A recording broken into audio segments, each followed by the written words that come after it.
American Airlines is in a massive crisis. Despite generating more than $50 billion in annual revenue and flying over 200 million passengers every year, the company is drowning under $36 billion in debt. Every single year, it pays nearly $2 billion just in interest alone, before making a single dollar in profit. But how did one of the world's biggest airlines end up here? Well, it all started with a series of billion-dollar decisions that looked brilliant at the time, but slowly pushed the company into one of the largest debt traps in aviation history. To understand it, we need to look at how exactly airline flights are connected all over America.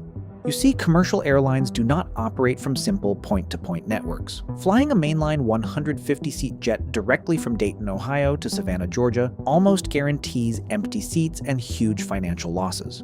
The industry solved this nightmare decades ago by building the hub-and-spoke model. Airlines route smaller regional flights into centralized choke points. They combine passengers bound for dozens of global destinations onto highly efficient departing flights. Charlotte Douglas International Airport is one of those destinations. It's not a traditional airport, it is a high-speed connection factory. American Airlines weaponized this strategy, routing millions of people through a single geographic point, which created a localized monopoly for them. The footprint was staggering. This single hub generates $31 billion in economic output for North Carolina. It single-handedly supports 147,500 jobs statewide. To the governor and state senators, American Airlines is an indispensable public utility. Allowing this airline to collapse into a disorderly bankruptcy would trigger massive regional downsizing, immediate route cuts, and localized recessions across North Carolina, Texas, Florida, and Pennsylvania. Management understands this structural guarantee. The implicit federal backstop encourages reckless financial engineering. Executives know they can load the balance sheet with debt because they know the government cannot afford the political fallout of a major hub shutting down. In 2013, the United States aviation industry entered a golden age. Widespread mergers reduced the market to 4 major players. Cutthroat price wars ended. Ticket prices stabilized. Jet fuel costs plummeted. Cash flooded the corporate treasuries. Competitors like Delta and United deployed their cash into the physical product. They upgraded lounges. They refreshed wide-body fleets. They elevated the premium cabin experience. American Airlines bought its own stock. Between 2014 and 2019, the executive team authorized 7 separate share repurchase programs. They executed this strategy relentlessly. American Airlines spent $12.4 billion to buy back 312.7 million shares at an average price of $39.76. Combined with ongoing dividend payouts, the company returned $12.959 billion to shareholders in 5 years. Compare that to their civic contributions during that exact same window. American Airlines paid just $1.729 billion in corporate taxes. Management channeled 7.5 times more cash into the hands of private investors than they paid to the federal government. Operating cash flow could not sustain this extraction. The airline took on billions in new debt to fund the buybacks. They intentionally leveraged the balance sheet during the most prosperous years the industry had ever seen. Total debt reached $34.02 billion by the end of 2018. They sacrificed structural durability for short-term stock manipulation. Saddled with that debt, management needed cash. They sought ruthless cost-cutting measures inside the aircraft cabins. They launched an initiative internally dubbed Project Oasis. The objective was absolute density. Engineers crammed more seats into the existing fleet. On their Boeing 737, the configuration had already been pushed from 150 up to 160 seats in a previous retrofit. Project Oasis squeezed them further, driving the capacity to 172 seats to perfectly match their incoming MAX fleet. Finding room for those final dozen seats inside a fixed aluminum tube required millimeter-level adjustments. Management planned to reduce standard coach seat pitch down to 29 inches. That dimension previously existed exclusively on ultra-low-cost carriers like Spirit and Frontier. Public outcry forced a slight retreat, but the airline still compressed the cabin layout well beyond traditional legacy carrier standards. The padding was thinned out because the airline desperately needed the revenue generated by premium extra legroom seats. They forced the spatial sacrifices entirely onto standard economy passengers. They shrank the lavatories. The newly installed bathroom doors physically banged into one another. The microscopic sinks sprayed water back onto passengers' shirts. Seatback entertainment screens vanished from domestic flights. This strategic error compounded rapidly. The degrading economy experience alienated high-paying frequent flyers. The airline chased the budget traveler demographic while carrying the fixed operating costs of a legacy network carrier. Competitors offered superior hard products. Delta and United captured the highest margin traffic and cemented passenger loyalty. American Airlines offered an ultra-low-cost experience at legacy pricing. Spring 2020. A novel coronavirus halts global mobility. Passenger demand plunges to zero. Revenue vanishes. Overnight, the fragile financial architecture collapsed entirely. American Airlines held almost no cash reserves to weather the shock. They had just spent $12.4 billion buying their own stock at nearly $40 per share. Desperate to survive the daily cash burn, management flooded the market between June and the end of 2020. They issued over 181 million new shares at roughly $12.50 apiece. They were panic selling the exact same equity they had just spent billions buying at $40. The outstanding share count skyrocketed. Shareholders suffered severe permanent dilution. The strategy engineered to boost the stock price ultimately destroyed billions of dollars in real value. Private capital markets alone could not fill the cratering revenue gap. The aviation industry mobilized a lobbying effort in Washington. Executives deployed the regional monopoly argument. Letting the carriers fail would sever connectivity to smaller airports and trigger hundreds of thousands of immediate layoffs. The United States government capitulated. The initial CARES Act injected $50 billion directly into passenger airlines. But the bailouts didn't stop there.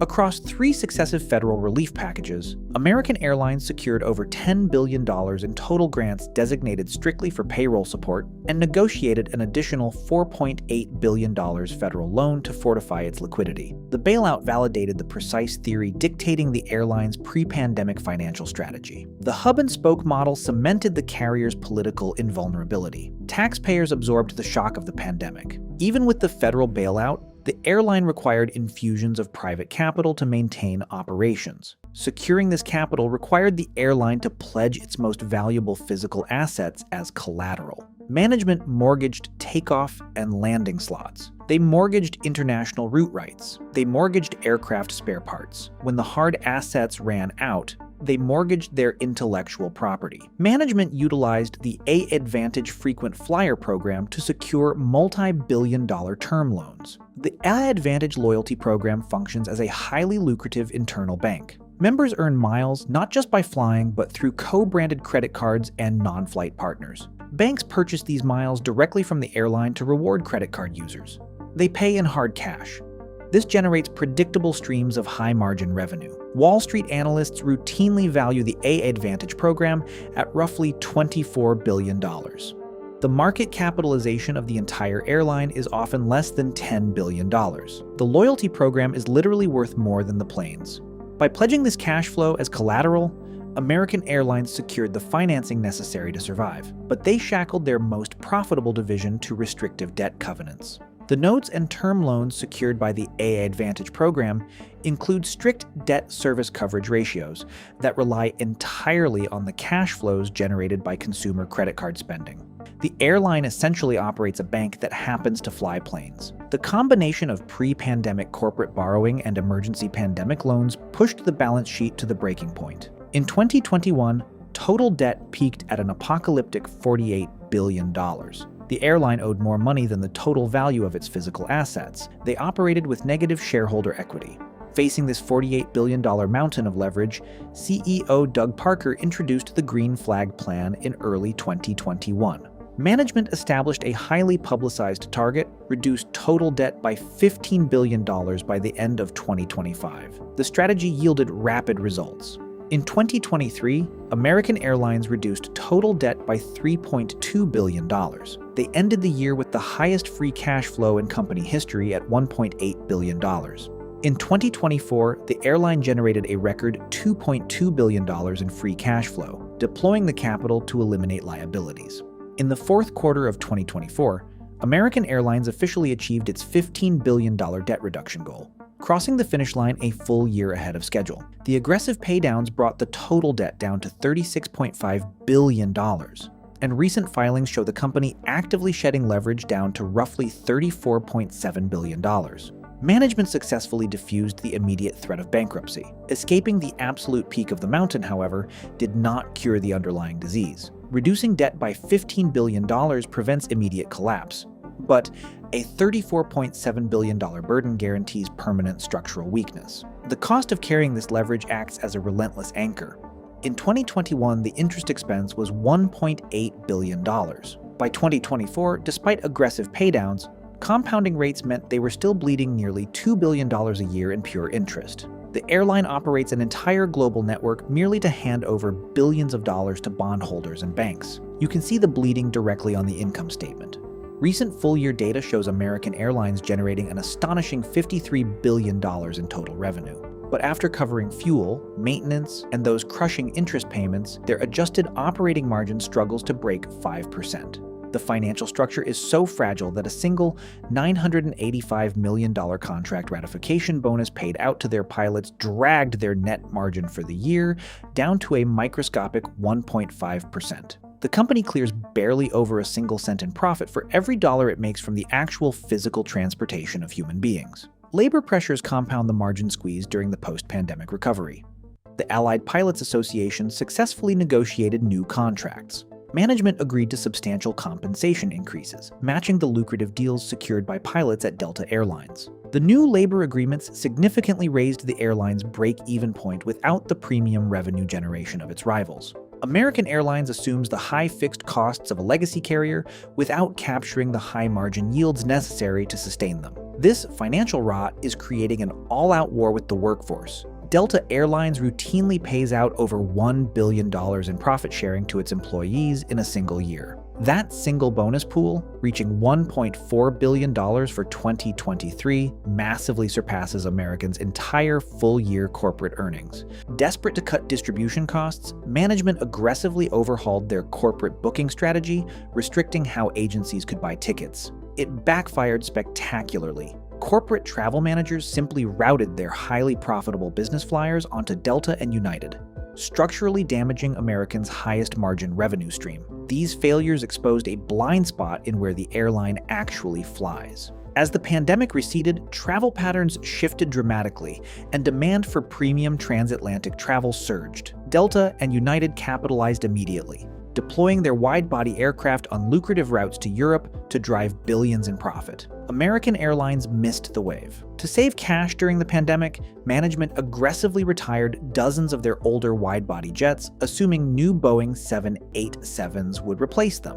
When manufacturing defects forced the FAA to halt 787 deliveries, American was caught without the heavy metal. Constrained by a lack of capital, a crippled supply chain, and an inherent weakness in critical coastal markets, the airline watched its competitors capture the highest margin traffic in the industry. The financial markets recognized the grim reality. Despite the $15 billion debt reduction, the stock price languishes. An investor who purchased American Airlines stock after its 2013 merger has watched their investment underperform the broader market for over a decade. The company continues to trade heavily leveraged, burning cash to tread water, while attempting to convince Wall Street that the turnaround holds momentum. American Airlines is a corporate paradox, a global economic engine bordering on insolvency. Their $48 billion debt crisis in 2021 wasn't an accident.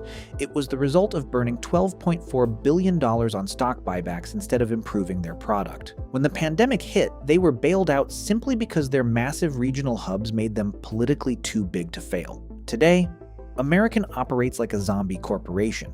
Even after reducing their debt to $34.7 billion in 2026, crushing interest payments act as a permanent tax.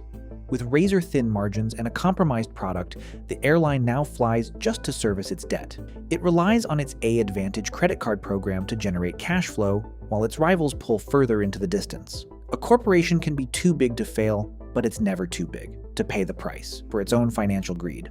Let me know your thoughts in the comments below, and make sure to subscribe for our next interesting video coming soon.